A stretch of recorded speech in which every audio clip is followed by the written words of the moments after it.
આપનું સ્વાગત છે। અમદાવાદમાં કોમનવેલ્થ ગેમ્સની તૈયારી।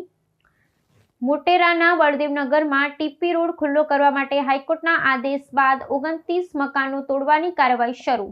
અમદાવાદમાં કોમનવેલ્થ ગેમ્સની સંભવિત યજમાનીની તૈયારીઓના ભાગરૂપે શહેરના મોટેરા વિસ્તારમાં આવેલા નરેન્દ્ર મોદી સ્ટેડિયમની બાજુમાંથી પસાર થનારા ટીપી રોડને ખુલ્લો કરવાની માંગ કામગીરી મ્યુનિસિપલ કોર્પોરેશન દ્વારા આજે હાથ ધરવામાં આવી છે। આ કાર્યવાહી હેઠળ મોટેરાના બળદેવનગર વિસ્તારમાં આવેલા 29 જેટલા રહેણાંક મકાનો તોડી પાડવાની કામગીરી વહેલી સવારથી શરૂ કરવામાં આવી છે।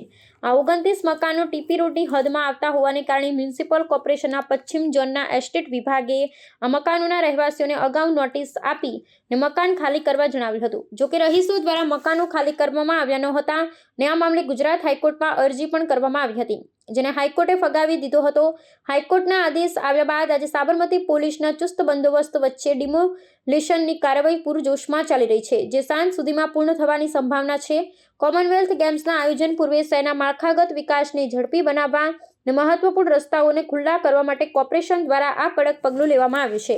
આ કાર્યવાહી સ્પષ્ટપણે દર્શાવે છે કે જાહેર હિત અને વિકાસના કાર્યોને અગ્રતા આપવા માટે તંત્ર મક્કમ છે। આ નવા ટીપી રોડના નિર્માણથી સ્ટેડિયમ અને મોટેરા વિસ્તારમાં પરિવહનની સુવિધામાં સુધારો થશે।